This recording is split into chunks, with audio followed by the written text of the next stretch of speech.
지난 한 주간도 하나님께서 우리 기쁨의 동산에 너무너무 잘해 주셨습니다. 편안한 명절을 보낼 수 있도록 지켜주신 주님 앞에 감사를 드립니다.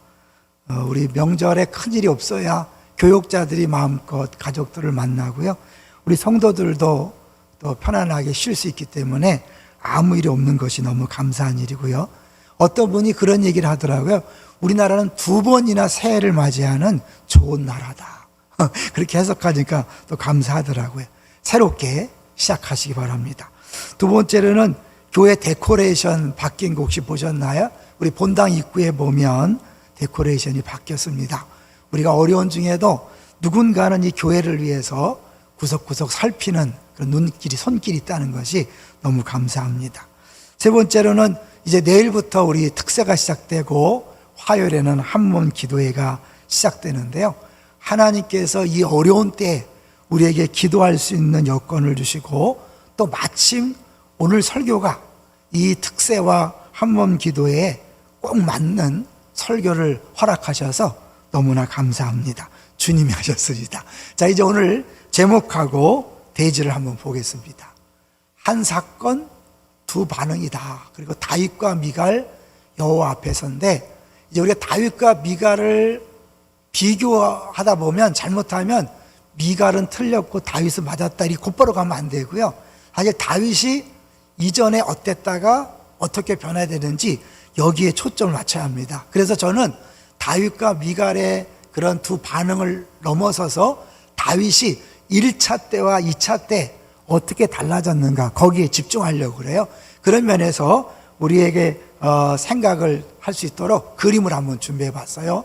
한 사건 두 반응인데, 먼저 이 법궤를 옮기는 과정에서 다윗이 첫 번째는요 굉장히 분노하고 두려워했죠. 근데 2차 때는 굉장히 기뻐하면서 정말 창피를 무릅쓰고 신나게 춤을 추는 걸 볼 수 있어요. 근데 그 모습을 보고 미갈은 조롱한 거죠. 우리가 이제 이런 전체적인 그림 속에서 왜 이런 일이 벌어졌는가를 같이 볼 텐데요, 성경은 다윗이 결코 훌륭한 사람이라고 말하지 않습니다. 특별히 사무엘 하에서는 이 다윗이 얼마나 많은 잘못을 저질렀는지를 계속해서 언급하고 있어요. 참고적으로 오늘 나오는 이 법궤를 이동하는 장면이 역대상에서는 무려 4장에 걸쳐 나옵니다. 그만큼 중요한 거죠. 근데 사무엘 하에서는 한 장에 걸쳐 나오는데, 이상한 것은 그 한 장 안에 미갈과의 대화 내용이 자세히 나와 있다는 거예요. 역대상에는 한 줄, 미갈이 업신여겼더라. 그런데 왜 사무엘 하에는 이렇게 자세히 나왔을까요? 이거는 다윗이 혈기를 부렸다는 것을 보여주고 있는 거예요. 정말 그럴까요? 이 사무엘 하에서만 다윗이 계속해서 실수하는 장면이 나오는데요, 한번 같이 보겠습니다. 먼저 5장 8절로 한번 가보십시오. 5장 8절에 가보시면 이 다윗이 이 성을 점령하다가 그들이 다윗을 비웃죠. 야, 네가 아무리 쳐들어봐야 소용없다. 그러면서 저는 자도 맹인도 너희들 물리칠 수 있다. 이 말을 듣고 분노해갖고 다윗이 안 할 말을 합니다. 우리 5장 8절을 볼까요? 시작. 그날에 다윗이 이르기를 누구든지 여부스 사람을 치거든 물깃는 대로 올라가서 다윗의 마음에 미워하는 다리 저는 사람과 맹인을 치라 하였으므로 속담이 되어 이르기를 맹인과 다리 저는 사람은 집에 들어오지 못하리라 하더라. 네, 이건 분명히 다윗이 자기를 조롱하는 사람들에 대한 대항에서 나온 말인데 하지 않을 말이죠. 그래서 다리 저는 사람과 맹인을 치라라고 다윗이 미워하는 이렇게 써 있어요. 근데 이게 복음서에 가보면 이 누가복음, 마태복음 21장 14절에 맹인과 저는 자들이 성전에서 예수께 나옴에 고쳐주시니, 이게 상당히 의도적으로 성경이 대조하고 있는 걸 볼 수 있어요. 그뿐 아니라 이제 5장 13절로 가보시면 이 다윗이 안 해야 될 일을 또 하는데 뭐예요? 첩첩을 많이 뒀다. 5장 13절 보시죠. 첩첩들을 많이 뒀다. 근데 우리 아시겠지만 왕이 하지 않아야 될 몇 가지가 있죠. 그 중에 하나가 아내를 많이 두지 말아야 된다 그랬어요. 그런데 이 다윗은 이걸 시작을 해서 왕이 하지 않아야 될 일들을 계속하는데, 이 부분을요 신명기 17장 17절로 가볼게요. 외우기도 좋아요. 17장 17절. 그러니까 17장을 나중에 잘 보면 아내를 많이 두어서 미혹되지 말게 하라. 은금을 쌓지 말라. 그리고 나서 18절부터는 율법책을 등사해서 계속해서 율법을 묵상하고 그래서 말씀한 대로 지켜라. 그랬는데 오늘 법궤를 이동하는 과정에서 다윗이 하나님 말씀을 전혀 읽지 않았다는 것이 드러나고 있는 거죠. 그러니까 이 사무엘 하에서는 다윗이 하나님 말씀대로 제대로 살지 않았다는 것을 계속해서 부각시키는 거예요. 그리고 이제 오늘 읽었던 본문 중에 미갈에 대해서도 이렇게 흥분할 필요가 없는 거죠. 미갈 자체는 사실은 잘 몰라서 예배하지 못했는데 흥분해갖고 막 저주를 퍼붓거든요. 이것도 성경에서는 다윗의 연약함을 보여주고 있는 거죠. 그럼에도 불구하고 다윗은 가장 훌륭한 예배자의 모습을 보여줍니다. 한마디로 다윗은 은혜로 사는 사람임을 다시 한번 우리에게 보여주는 거죠. 자, 여기서요, 이 다윗의 법궤 이동을 보기 전에 이 법궤가 어떻게 계속해서 옮겨다니는지를 잠깐 지도로 확인해 보도록 하겠습니다. 원래 기억하시겠지만 블레셋에 패배하니까 이들이 법궤를 가져오면 이길 거라 생각하고 법궤를 갖고 왔는데 어떻게 했어요? 오히려 3만 명이 죽습니다. 근데 3만 명이 죽었다는 기록이 있는데 오늘 법궤를 이동할 때 3만 명을 동원하는 이야기가 나와요. 그 성경은 참 재미있는 거예요. 근데 블레셋 사람들이 이거 뺏어갔는데 가는 데마다 막 난리가 나고 재앙이 나고 다곤신이 막 부러지고 막 그러니까 어떻게 해요? 보내는 거죠. 자기들끼리 하다가 결국 이스라엘로 보내는데 그것이 어디냐면 기럇 여아림이다 라는 곳에 있었는데 몇 년 동안 있었을까요? 성경에는 정확히 연도 나와 있지 않지만 사무엘 상에 보면 사무엘 생전에 20년을 기럇 여아림에 있었다. 그런데 그 뒤에 사울이 40년 통치했고 다윗이 온전한 왕이 될 때 한 10년이 걸렸기 때문에 70년 정도 이 법궤가 그냥 방치되었던 거죠. 그걸 다윗이 옮겨오려고 했다는 것은 대단히 잘한 거죠. 대단히 잘하는 일이지만 옮겨오는 과정에서 문제가 있는 거죠. 우리 지난주 말씀 중에 기억나는 거 있어요? 결과가 좋지만 결과가 좋다고 다른 게 아니라 과정도 중요하다. 법궤를 예루살렘 성으로 옮겨오는 건 너무 중요한 일이고 잘한 일이지만 그러나 그 과정 중에 심각한 문제가 있었기 때문에 하나님이 웃사를 죽이는 일이 벌어지는 거예요. 생각해 보세요. 3만 명이 막 어마어마한 무리로 퍼레이드를 벌이는 거잖아요. 막 악기를 동원하고 막 그렇게 위험을 과시하고 새술에 실었다는 건 오늘날로 말하면 최고의 고급 승용차 리미준에 하나님을 모시고 가는 거잖아요. 근데 하나님이 갑자기 웃사를 죽입니다. 잔치집이 갑자기 초상집이 되고 사람들이 막 다 혀를 차면서 다 돌아가는 거죠. 다윗이 어떻겠어요? 다윗의 심정이 어떻겠어요?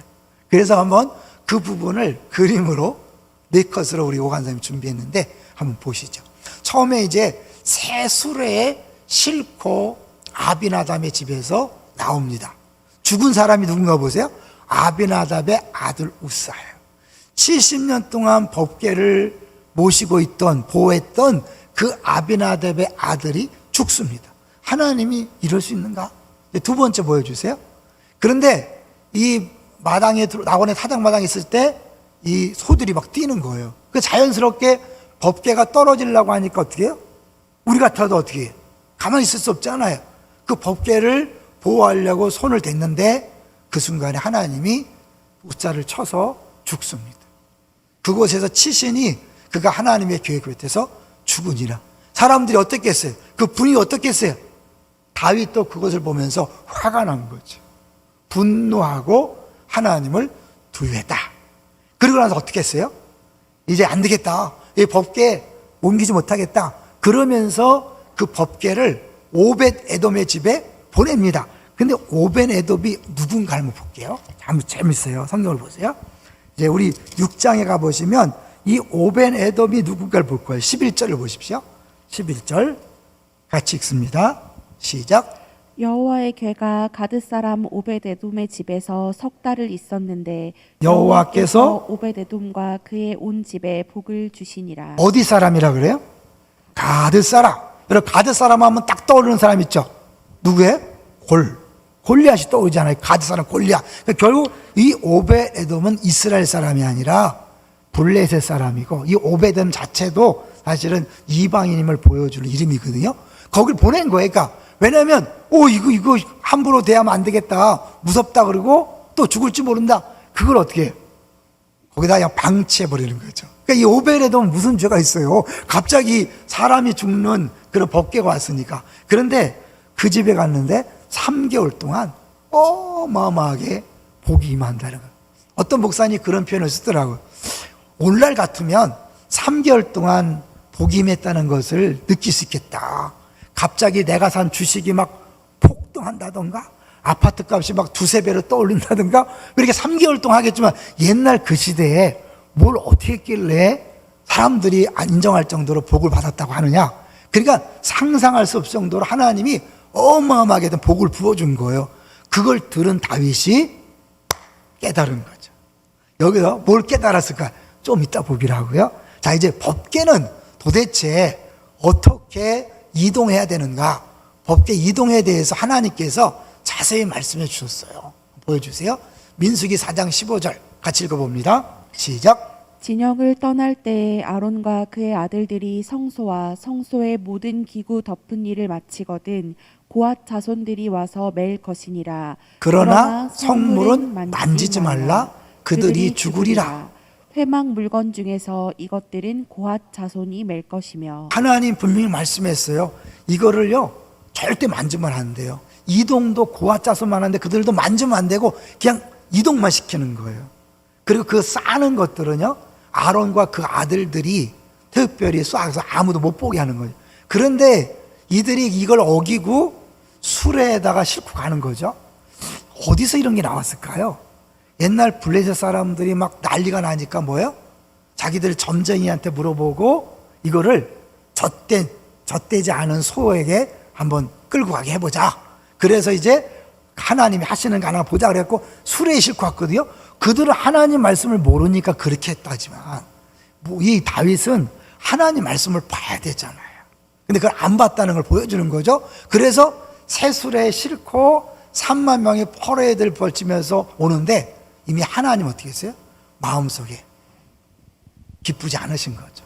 계속 참고 또 참으시다가 우사가 손을 대는 순간 결정타를 내리신 거예요. 그러니까 어디 우사만의 잘못이 아니라 다윗과 이스라엘 백성 전체의 잘못을 하나님이 우사에게 대신 갚아준 거죠. 놀라운 것은요, 우사를 쳐서 죽였다 그랬잖아요. 역대상에는 찢어 죽였다 나와요. 역대상 표현이 찢어 죽었대. 그런데 이 찢어졌다는 표현을 어디서 쓰냐면 예수님께서 십자가상에서 죽으실 때 성소와 지성소를 가로막는 그 휘장이 찢어졌다 말이에요. 이 법궤는 원래 어디 뜬 거예요? 지성소에 있는 거예요. 아무나 가까이 할 수 없고 대제사장이 1년에 한 번 간신히 들어가서 하나님을 만나는 곳이거든요. 그런데 그거를 함부로 막 대하고 심지어 우사가 손을 댔기 때문에 죽인 거죠. 여기서 중요한 건 뭐냐면 하나님은 마음을 보시는 분 아닌가? 우사가 나쁜 의도로 손을 댔어요? 좋은 의도로 손을 댔어요? 이게 굉장한 숙제인 거예요. 잘 생각하세요. 성경을 대충 알면요, 하나님 너무하다, 이상하다. 이 마음을 보신다 그래서 그 마음이요, 다시 한번 얘기하지만 우리들이 하나님을 위한 마음이 아닌 거예요. 외모를 보거니와 마음을 본다. 외모는 조건이라 그랬죠? 마음은 은혜를 얘기하는 거예요. 아무 조건이 없는 걸 얘기하는 거예요. 우린 자칫 잘못하면 내가 하나님 앞에서 어떤 마음인지 아시잖아요. 이래갖고 막 흥분하시는 분이 있는데 복음을 모르는 거예요. 여기서 사실은 법궤는요, 복음이 무엇인지를 깨닫게 하는 물건이에요. 뭐냐면 하나님이 얼마나 거룩하신가. 그러니까 우사를 죽임으로 말미암아 다윗을 뵀던 많은 사람들한테 하나님은 우리가 생각하는 것보다 더 거룩하신 분이다. 함부로 대하면 안 된다. 우리 죄인이 가까이 할 수 없는 분이라는 것을 깨닫도록 하신 거죠. 근데 우사가 죽었을 때는 다윗이 그것만 깨달았어요. 근데 복음은 그게 전부가 아니잖아요. 내가 하나님 앞에 갈 수 없는 죄인이라는 걸 깨닫고 동시에 뭘 깨달아야 돼요? 십자가를 찬양하고 보혈을 붙을 때마다 지난주 기억나시죠? 하나님께서 나를 위하여 아들을 희생해서 내 죄를 없애셨다. 거기서 은혜를, 하나님이 얼마나 은혜스러운 분인가를 깨달으셔야 복음이 되는 거예요. 그러니까 이 법궤는 두 가지를 보여주는 거예요. 하나는 하나님 거룩하신 분이므로 함부로 대하면 죽는다. 근데 오벤 에돔의 집에 가서 그냥 가만히 있는데 3개월 동안 어마어마하게 복을 부어주는 거예요. 한번 잠깐 볼게요. 이 11절을 보시면 제가 읽을게요. 여호와의 궤가 가드사람 오벳 에돔의 집에 석 달을 있었는데 여호와께서 오벳 에돔과 그의 온 집에 복을 주시니라. 누가 생각나요? 요셉 때문에 보디발과 그 집에 복을 줬다, 이런 거 기억나잖아요. 그러니까 결국 이 하나님이 계신 곳에는 복이 임할 수밖에 없는 거예요. 다윗도 그걸 알았기 때문에 사실은 법궤를 모셔가려고 했지만 그 마음속에 뭐예요? 동기가 잘못됐고 과정이 잘못된 거죠. 우리가 예배를 드릴 때요, 내가 하나님 앞에서 예배 드리는데 하나님 그냥 받으셔야 되는 거 아닌가? 아니, 하나님께서 왜 예배 드리는지를 다 보고 계세요. 어떻게 예배 드리는지를 보고 계셔요. 분명히 법궤를 옮겨오는 것 하나님을 위한 것이고 영광을 위한 것이라고 했지만 다윗 마음속에 어떻게 해요? 이 법궤를 통해서 복받기를 원했고 자기의 정권의 정통성을 한번 만방에 보여주기 원해서 겉모습을 화려하게 한 거예요. 하나님 싫어하셨어요. 우리가 예배를 드릴 때, 행사를 할 때 멋있는 거, 화려한 걸 원하지 않아요. 뭘 원할까요? 하나님 말씀대로 하는 걸 원해요. 믿습니까? 여러분, 봉사를 열심히 한다고 주님 기뻐하지 않아요? 그 봉사를 하되 하나님이 원하시는 방식대로 해야 되는 거예요. 다윗은 하나님 원하시는 방식대로 안 했기 때문에 우사가 죽은 거예요. 그런데 정말 하나님이 계신 곳에 복이 임하는 것, 뭐 오베드는 한 게 뭐 있겠어요? 뭐 거기서 뭐 절을 뭐 300번 하고 500번 했겠어요? 무슨 거기다 대고 뭘 했겠어요? 그냥 원래 법궤 자체가 복이 임하는 그런 상징이에요. 왜냐하면 법궤 자체가 하나님의 임재를 상징하니까. 그거 보여주세요. 이 법궤 그림, 두 번째 그림을 보여주세요. 저기 보세요. 출애굽기 25장 22절에 보면 두 그룹 사이에서 이스라엘 자손을 위하여 내게 명령할 모든 일을 내게 이루리라. 만나고 말씀하시고, 그러니까 임재와 통치를 상징하는 것이 법궤. 그러니까 법궤와 제대로 잘 모시면 거긴 복이 있고 은혜가 있고 엄청난 사랑을 경험할 수 있는 건 사실이에요. 그러나 그것이 먼저가 되면 안 되고 먼저 하나님께서 원하시는 방법으로 해야 된다는 것을 보여주고 있는 거죠. 자, 그래서 이제 결국 그걸 깨닫고 다윗이 다시 옮겨오려고 하는데, 이때는 이 사무엘은 안 나와 있지만 역대상의 4장에 걸쳐 나왔다 그랬죠. 자세하게 연구해서 제사장들이 이제 메고 나오는 거예요. 근데 거기서 다윗이 특별한 반응을 보입니다. 1차 때는 사실은 어쩌면 왕으로서 폼을 잡고 진두지휘해서 멋있는 퍼레이드를 펼쳤을 거예요. 근데 오늘 본문에 보면 다윗이 막 춤을 춰요. 얼마나 춤을 세게 췄으면 막 하체가 드러나고 그걸 미갈이 보고 비웃어요. 7번을 보여주세요. 여기서 이 다윗은 예배의 본질이 무엇인지를 우리에게 보여주는 거죠. 예배의 본질이 뭐냐면 내 신분주의를 내려놓고 그리고 하나님만 바라보고 예배하는 거예요. 내일부터 시작되는 이제 특세가 있는데, 사람들은 초신자 때는 열심히 참여하다가 집사 된 다음에 안 나오신 분들이 있어요. 나도 옛날엔 다 해봤다. 그럼 니네 다 해라. 권사가 된 다음에 안 하시는 분이 있어요. 니네 나 해라. 난 옛날에 다 해봤어. 하나님이 다윗을 왕으로 세웠는데 그 왕이라는 직분의 마음을 빼앗기면 그 체면과 그 권위를 내세우다가 점잖게 있다 끝나는 거예요. 미갈이 그걸 보여주는 거예요. 이 미갈은 사울의 딸이라고 그렇게 묘사되어 있어요. 이 말은 뭐예요? 그가 사울 왕궁에서 자라면서 왕이란 어떤 것인가. 근데 사울을 알잖아요. 하나님을 사랑하는 왕이 아니에요. 철저하게 자기 왕권을 유지하려고 처음부터 마지막까지 애썼던 사람이에요. 그렇기 때문에 어떻게 해요?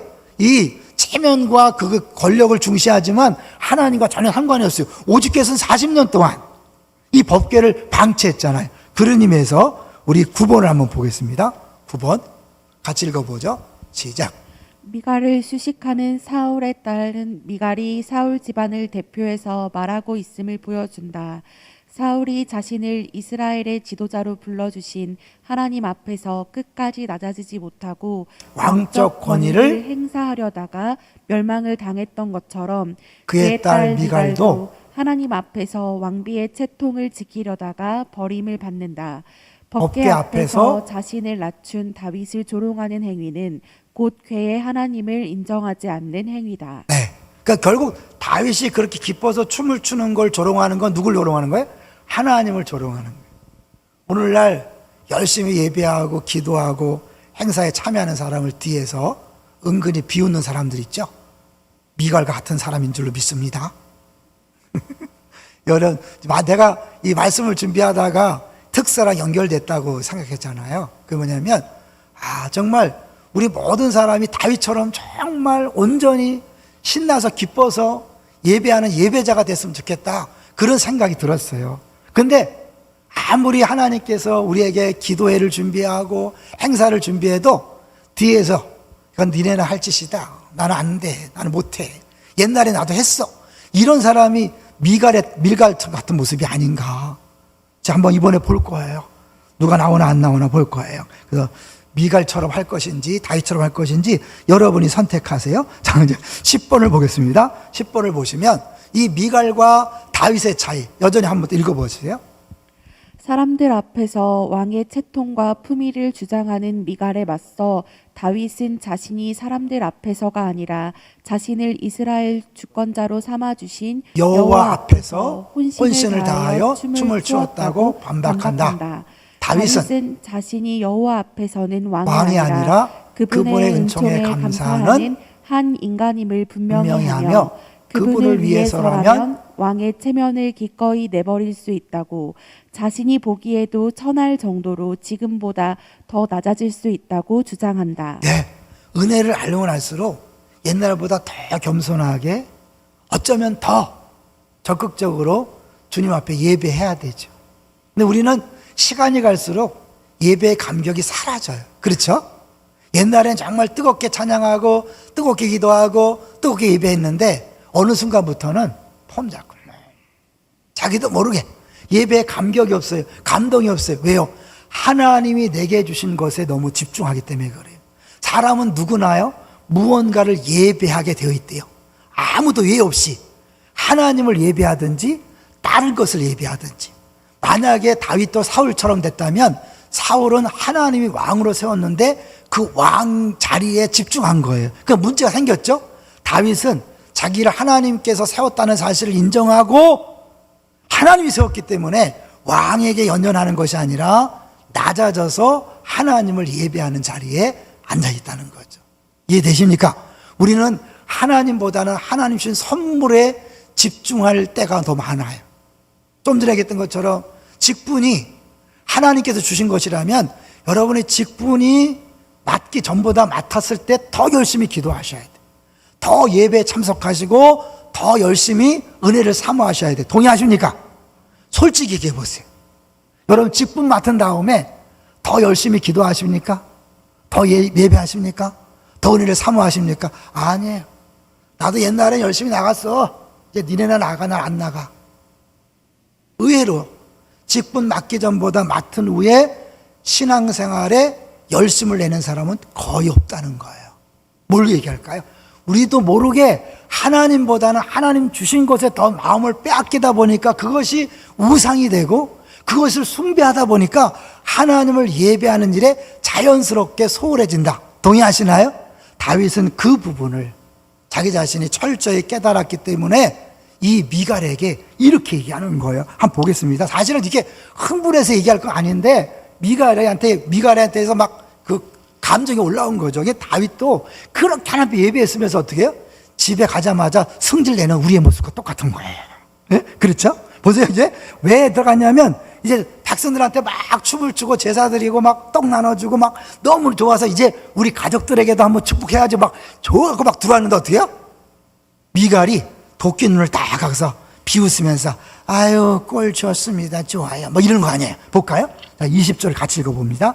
시작. 다윗이 자기의 가족에게 축복하러 돌아오매 사울의 딸 미갈이 나와서 다윗을 맞으며 이르되 이스라엘 왕이 오늘 어떻게 영화로우신지 방탕한 자가 염치 없이 자기의 몸을 드러내는 것처럼 오늘 그의 신복의 계집종의 눈앞에서 몸을 드러내셨는다. 하니. 아, 찬물을 딱 꼈는 거죠. 여러분들 막 부흥회 때 막 은혜 잔뜩 받고 막 신나서 막 가는데 집에 앉아있는 아내나 남편이나 자녀가 어떻게 해요? 한마디 딱 던지면 어떻게 해요? 모든 애를 그야말로 다 쏟아버리고 성질이 나서 어떻게 하는 거예요? 여기 다윗이 21절에 이것도 다윗의 실패 장면이거든요. 제가 읽어볼게요. 다윗이 미갈에게 이르되 이는 여호와 앞에서 한 것이니라. 그가 내 아버지와 그의 온 집을 버리시고 되게 세게 하는 거예요. 너와 네 아버지가 왜 버림받았는지 알다? 뭐 이런 거죠. 나와 나를 택하사 나를 여호와의 백성 이스라엘 주권자로 삼으셨으니 내가 여호와 앞에서 뛰놀리라.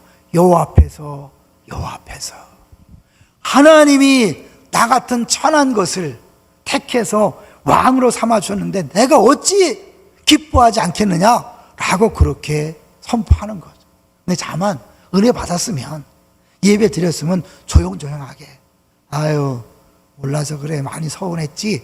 여기서요 이 미갈이 어떻게 다윗에게 왔는지 한번 잠깐 보여주려고 그래요. 사실 처음에 사울이 미갈을 안아줄 때 좋아서 준 게 아니에요. 다윗을 블레셋 사람들 손에 죽게 하려고 내가 내 딸을 줄 테니까 블레셋 사람들 100명에게서 포피를 배워라 이렇게 한 거예요. 그랬더니 다윗이 200명을 죽이고 데리고 왔거든요. 그러니까 사울은 죽이려고 작전을 짰는데 오히려 이제 다윗이 안전하게 딸을 얻은 거죠. 그래서 미갈이 다윗을 사랑했어요. 근데 사울이 또 다윗을 미워하니까 사무엘상 25장에 보면 다른 사람에게 줬네요. 빼앗긴 거죠. 그런데 이제 사무엘 하에 보면 그 아브넬이 다윗을 투항한다 그러니까 너 올 때 미갈을 데려오지 않으면 안 된다. 그래서 이제 미갈을 다시 찾아와 데리고 왔거든요. 그러니까 얼마나 어쩌면 첫사랑이기 때문에 그럴 수 있잖아요. 그런데 결국 이들 관계가 단순히 남녀 관계가 아니라 두 집안 싸움이 돼버린 거예요. 그래서 결국 막 다윗이 막 퍼부었고 결국 23절에 보면 미갈이 자식이 없었대요. 하나님이 자식을 안 줬을까요? 다윗이 잠자리를 안 했을까요? 상상해 보세요. 아마 다윗이 분노해서 다시는 가까이 하지 않았을까. 그러니까 어떻게 보면 미갈은 너무 불쌍한 안타까운 여인의 일생이죠. 그러나 결국 그에게 가장 큰 문제는 하나님보다는 왕권의 채통, 체면 이것이 그에게는 우상이었기 때문에 이런 결과가 왔다고 해도 과언이 아닌 거죠. 이제 우리 결론으로 가볼 거예요. 다윗이 결국 이 두 번째에서 바뀐 게 뭔지 보세요. 11번을 보겠습니다. 11번 보면 다윗이 첫 번째와 두 번째 바뀐 게 뭐냐면 처음 때는 자기의 권위를 자랑하는 왕으로서 그렇게 폼 잡고 사람들 앞에 과시하려고 했다면 두 번째는 어떻게 해요? 위엄과 화려함을 다 버리고 자발적인 기쁨과 괴를 모시려는 간절함이 넘치는 축제로 바꾸는 거죠. 8번도 한번 보여주시면 사실 다윗이 이런 깨달음이 왔었을 때는 어떠냐면 그 우사가 죽는 어마어마한 그 경험 속에서 아픔을 통해 깨달은 거죠. 이 법궤 하나님이 예루살렘에 온 것은 내가 옮겨온 게 아니라 하나님이 친히 오셨다는 것을 깨닫는 거죠. 여기서요, 우사가 만졌을 때 사실 그 마음이 중요하다고 여러분 생각할지 모르지만 하나님 볼 때는 야, 네가 가만 놔둔다고 내가 문제되는 게 아니야. 법궤가 떨어지면 어떻게 돼요? 떨어지면 땅에 떨어져서 땅이 흙이 묻으면 어떻게 해? 하나님 입장에서는 법궤가 흙이 묻는 건 더러워지는 게 아니야. 왜요? 땅은 하나님이 만드신 땅이니까. 근데 진짜 하나님이 더러워질 때 언제예요? 죄인의 손이 터치할 때 더러워지는 거예요. 아시겠죠? 우리는 하나님을 위해서 뭘 한다고 하지만 그게 하나님을 더 더럽게 할 때가 있다니까요. 이거는 크게 얘기하면 복음을 얘기하는 거예요. 우리는 하나님에게 내가 무엇인가 해드려야 되고 하나님을 위해서 내가 뭘 했으니까 하나님 인정해 달라고 그렇게 요구할 때가 많이 있어요. 아니다. 니는 하면 할수록 나를 더럽게 하는 거야. 제발 가만히 있어. 이렇게 할 때가 있다니까요. 일반 종교는 자기 열심히 노력해서 신을 감동하는 거예요. 종교라면 우사가 손을 대서 법궤를 만지는 것 박수를 쳤을 거예요. 근데 이 법궤는 복음을 이야기하기 때문에 너희들이 무엇을 해서 나를 위하는 게 아니다. 전적으로 나는 내가 내 영광을 스스로 취하고 내가 나의 거룩을 지킨다라는 것을 보여주는 거죠. 이 사실을 다윗이 사실은요 어렴풋하게 깨달은 거예요. 깨닫고 너무 기뻐서 감사와 기쁨으로 찬양하고 춤을 춘 거예요. 우리는 어떨까요? 다윗은 어렴풋이 깨달았음에도 불구하고 그렇게 창피를 무릅쓰고 춤을 추고 예배했다면 우리들은요 매일 주마다 십자가와 보혈을 찬양하잖아요. 뭐예요? 다윗이 우사가 죽으면서 깨달은 그 하나님의 거룩함을 우리 날마다 찬양하는 거예요. 그 법궤가 오베데돔의 집에 가서 3개월 동안 어마어마하게 복을 주는 것, 무슨 한 것도 없는데 그냥 어쩌다 떠밀려서 법궤를 받았는데 하나님 복이 임하는 은혜를 보면서 어떻게 해요? 깨달았잖아요. 우리는 어떻게 날마다 십자가를 찬양하면서 나를 위해 죽으신 예수, 흘리신 피를 찬양하잖아요. 누가 더 신나게 예배해야 될까요? 당연히 다윗보다 우리가 훨씬 더 기쁨으로 찬양하고 예배할 수 있는 조건이 주어집니다. 여러분 어때요? 주일날 박수 치다 눈치 보이잖아요. 남들이 치면 치고 남들이 안 치면 할래다가 손을 좀 들어보고 싶은데 창피해서 못 뜨고. 여러분 우리가 그런 모습 아니에요. 언제부턴가. 이게 내가 하나님을 예배하는 게 아니라 사람들 시선에 너무 집중하는 거예요. 이게 예배가 아닌 거예요. 죄송하지만 여러분이 교회 와서 누군가의 눈치 때문에 박수도 못 치고 부끄러워서 쩔쩔맨다면 예배가 아닌 거예요. 동의하시나요? 왜요? 그건 내 체면이 더 우상이고 내 자세, 내 나의 직분이 더 그거고 내 사회적인 소셜 포지션이 더 중요한 거잖아요. 내가 어떻게 그럴 수 있어? 여러분이 하나님이 아니라 자기 자신을 더 숭배한다는 걸 보여주는 거죠. 다윗처럼 정말 우리가 하나님의 그 공의 거룩함과 은혜를 깨닫는다면 기뻐 날뛸 수밖에 없는 거죠. 제가 생각할 때 나는 언제 한번 이렇게 신나게 예배했는가 가만히 공부 생각해 보니까요. 제가 생세강 얘기 자주 하잖아요. 2003년 1월 달에 정말 하나님의 은혜를 경험하고 그야말로 내가 막 이빨로 살던 사람이 그걸 다 내려놓고 찬양하는데요. 찬양할 때마다 막 이제 내가 살아도 막 눈물이 펑펑 쏟아지고 같이 춤을 추는데 목사지만 성도들하고 같이 막 하잖아요. 그 당시에 저 혼자 목사였는데 그냥 막 부끄러운 줄 모르고 막 춤을 췄던 기억이 나요. 예. 정말 우리가 하나님 앞에서 감사 감격을 경험하면요 누가 시키지 않아도 오히려 앞장서서 펄펄 뛰면서 할 수 있는 거죠. 근데 문제는 이게요 머리로는 아는데 가슴으로 안 되는 게 문제예요. 그래서 사실은요 우리가 수양회가 필요하고 기도가 필요하다는 거예요. 제 얘기가 아니에요. 어떤 목사님이 얘기했어요. 아니 우리가 머리로 아는 건 쉽지만 이게 가슴으로 내려오는 게 어렵다. 그건 왜냐하면 우리가 듣는 것은 많이 들었지만 실제로 보는 것이 있어요. 비디오가 있어야 된다는 거예요. 그래서 이 비디오 역할을 하는 게 바로 함께 모여서 기도하고 수양회를 하는 거예요. 하나님 우리에게 특세를 허락하셨어요. 우리에게 인지된 지식, 이것이 영적 실체로 내가 보고 듣고 느끼는 체험하는 그 삶의 현장이 되는 것이 기도회고 수련회고 수양회인 거예요. 그러니까 교회에서 내치할 때, 생수양할 때, 리더 수양할 때 다 달라지잖아요. 특별히 20일 동안 특별 새벽 기도를 준비했어요. 하나님이요 왜 하필이면 오늘 이 본문을 주셨는가. 제가 오늘 새벽까지도 적용이 안 돼서 쩔쩔매다가 갑자기 생각나서 그렇구나. 하나님이 우리에게 이 특별 새벽 기도에 딱 맞춰서 본문을 주셨구나. 한번 본다니까요. 미갈이 될 것인지 다윗이 될 것인지 한번 보겠어요? 알아서 하세요. 그리고 사실은 제가 이번에 특세 때 첫날 제목이 뭐냐면 진짜가 되죠. 진짜가 되죠. 총 주제는 열매를 많이 맺는 제자가 되잖아요. 줄이면 진짜가 되죠. 우리는 사실은요 엉터리였어요. 엉터리. 근데 예수님이 참 포도나무로 오셔서 우리를 가지로 삼았기 때문에 누구든지 진짜가 될 수 있다.